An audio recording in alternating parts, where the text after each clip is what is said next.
First guy on my list is a man by the name of Michael Gallup. Okay. Currently, I think that there's a big misconception in the fantasy football community when it comes to Michael Gallup. I think that the way that people look at the Cowboys wide receiver group is that CeeDee Lamb and Amari Cooper are the 1A and 1B, and then Michael Gallup is behind those guys. No. I think CeeDee Lamb is the 1, and Amari Cooper and Michael Gallup are the 2A and 2B. I don't see much separation between Gallup and Cooper right now, but the ADP gap is significant. Cooper is going in the 3rd round, around pick 34, 35. Michael Gallup's ADP on Underdog is wide receiver 35, ADP 72.4. And to me, Gallup is just set up for a ton of success. He's 25 years old. He's attached to an elite offense, a pass-happy offense, and he's in a contract year. Last year, in a year where Dak Prescott missed a large portion of the season, the majority of the season, Gallup still managed to run the 2nd most routes of any wide receiver in the NFL. And while his efficiency dipped from where it was in 2019, where it was, he was averaging 16.8 yards per reception, and it was down to 14.3 yards per reception. I think that we could see that expand. And if it doesn't expand, I think Gallup's going to make up for that in volume. Last year, Gallup ran 6.3% of his routes out of the slot. CeeDee Lamb was running 84.7% of his routes out of the slot, and I think that we see that almost flip. Gallup has reportedly been working out of the slot a lot more. I think that could result in a career high in terms of just straight receptions for Gallup, while he's utilized in a variety of different ways as CeeDee Lamb sort of takes over that alpha wide receiver role, primarily playing on the outside. And what it comes down to for me is just the wide receivers in the range where Gallup is going. DJ Chark dealing with an injury, Laviska Shenault, Tyler Boyd, Big Mike Will, Antonio Brown. I'm taking Gallup over all those guys. Like I said, contract year. He's playing for the Guala this season, and I think he's going to earn it. Gallup is my fifth highest owned wide receiver on Underdog. As of this morning, I've got 19.6% exposure to him on UD on over 100 teams. On Drafters, I've done 188 best ball drafts, and Gallup is my 2nd highest owned wide receiver with 25% exposure. Putting my money where my mouth is on this take, Michael Gallup is a clear-cut buy. And one of my guys for this season is a player that you mentioned going around Michael Gallup, and that's DJ Chark. So going in the same range as the wide receiver 38 with an ADP of 76.9 on Underdog. So the 7th round, I am just very high on DJ Chark. He is my highest owned wide receiver on Underdog up to this point. I have about 60 drafts or so total on Underdog, and then like 50 plus on Drafters, and he's pretty high owned for me over there as well. And I just feel like Chark is a guy that most people are out on after a disappointing sophomore season, and I can't make excuses for him. He was trash last year.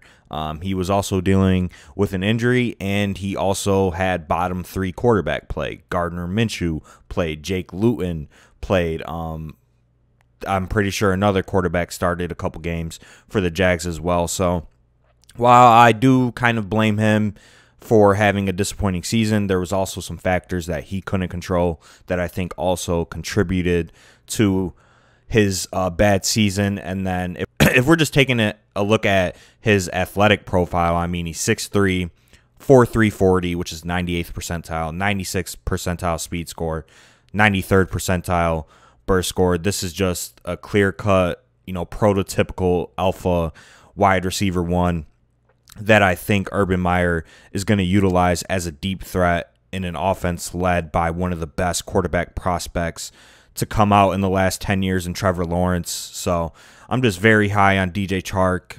I know that they did add some competition for targets in Marvin Jones and Travis Etienne, but not too worried. I think he's the vertical wide receiver in that Jags offense, in an offense that I think should improve significantly from last season. So love DJ Chark at his current ADP. The last guy that I have will come as no surprise to anybody who's been listening to the podcast this season.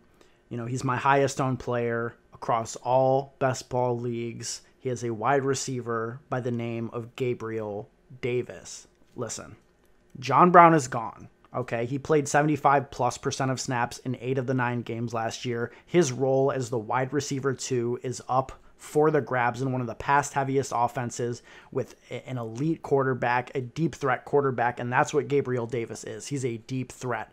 7th in the NFL in average target distance as a rookie, 7th in the NFL in yards per reception, 17 yards per catch, which is absolutely elite. And he averaged 9.7 yards per target. That's top 20 in the league as a 4th-round rookie. He only played on 60% of snaps in 10 games as a rookie, because of John Brown's presence there. And I think we see that elevate. The concern is Emmanuel Sanders. Well, that should be no concern at all. This man is 34 years old. In NFL wide receiver years, this dude might as well be in hospice. All right, he's complete dust. 34 years old versus this 22-year-old stud. I know where I'm putting my money. Sure, Sanders has been running well in camp. He's running ahead of Gabe in camp. So, am I projecting my best ball picks based on who's going to be the starter in week 1 and week 2 before he goes down because of his old age? Absolutely not. I'm looking towards the future, and Sanders' efficiency has unsurprisingly been on the decline. 11.9 yards per catch last season is the lowest he's had since 2017 and the 3rd lowest he's had in his long 11-year career. Like I said, John Brown is gone. Gabriel Davis is that dude. And his rookie stat line is no joke. 35 receptions for 599 yards and 7 touchdowns on only 62 targets. That's 1 less touchdown than Steph Diggs had on 104 more targets and 3 more touchdowns than Cole Beasley had on 45 less targets. He's not going to, destroy people with receptions and stuff like that, but on underdog where the touchdowns and the boom games are going to count for a lot, I think Gabriel Davis is that dude. I'm willing to take a shot on him as, at worst, the wide receiver 3 in a pass-happy offense, and at best, the wide receiver 2 and go-to deep threat for Josh Allen this season. Gabriel Davis, I violated all of my, exposure rules to him in best ball this season. I try and keep my top exposures around 25% on drafters. I've got 38% Gabriel Davis. My season might live and die with this man, and I'm not going to lie, Joey, I'm absolutely comfortable with that.